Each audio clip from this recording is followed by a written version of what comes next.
എന്താണ് heat engine? Heat engine എന്ന ആശയം മനസ്സിലാക്കാൻ നമുക്കൊരു പിസ്റ്റൺ സിലിണ്ടർ ക്രമീകരണം പരിഗണിക്കാം. ഇവിടെ സിലിണ്ടറിനുള്ളിൽ കംപ്രസ് ചെയ്ത വായുവിന്റെയും ഇന്ധനത്തിന്റെയും ഒരു മിശ്രിതം നിറച്ചിരിക്കുന്നു. അതേസമയം പിസ്റ്റൺ ഒരു ഫ്ലൈവീലുമായി ഘടിപ്പിച്ചിരിക്കുന്നു.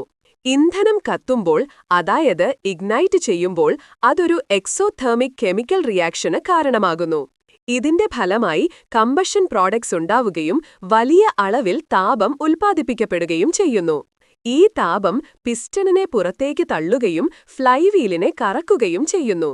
അതുകൊണ്ട് ഈ ലളിതമായ പിസ്റ്റൺ സിലിണ്ടർ ക്രമീകരണം ഇന്ധനത്തിന്റെ കെമിക്കൽ എനർജിയെ തേർമൽ എനർജിയാക്കി മാറ്റി അത് പിന്നീട് മെക്കാനിക്കൽ വർക്കായി മാറുന്നു എന്ന് നമുക്ക് കാണാം.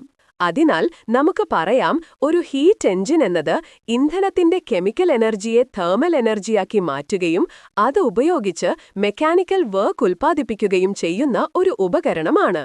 ഹീറ്റ് എഞ്ചിനുകളെ പ്രധാനമായും രണ്ട് വിഭാഗങ്ങളായി തിരിച്ചിരിക്കുന്നു: എക്സ്റ്റേണൽ കമ്പസ്റ്റൻ എഞ്ചിനുകളും ഇന്റേണൽ കമ്പസ്റ്റൻ എഞ്ചിനുകളും. എക്സ്റ്റേണൽ കമ്പസ്റ്റൻ എഞ്ചിനിൽ ജ്വലന ഉൽപ്പന്നങ്ങൾ താപം വർക്കിംഗ് ഫ്ലൂയിഡിലേക്ക് കൈമാറ്റം ചെയ്യുന്നു. അതാണ് പിന്നീട് യാന്ത്രിക പ്രവൃത്തി ഉൽപ്പാദിപ്പിക്കുന്നത്. സ്റ്റീം എഞ്ചിൻ ഇത്തരം ഹീറ്റ് എഞ്ചിനുകൾക്ക് ഒരു ഉദാഹരണമാണ്. ഇന്റേണൽ കമ്പസ്റ്റൻ എഞ്ചിനുകളിൽ ജ്വലന ഉൽപ്പന്നങ്ങൾ തന്നെയാണ് വർക്കിംഗ് ഫ്ലൂയിഡായി പ്രവർത്തിക്കുന്നത്. ഇത് വികസിച്ചാണ് യാന്ത്രിക പ്രവൃത്തി ഉണ്ടാകുന്നത്. പെട്രോൾ എഞ്ചിൻ ഇത്തരം ഹീറ്റ് എഞ്ചിനുകൾക്ക് ഒരു ഉദാഹരണമാണ്.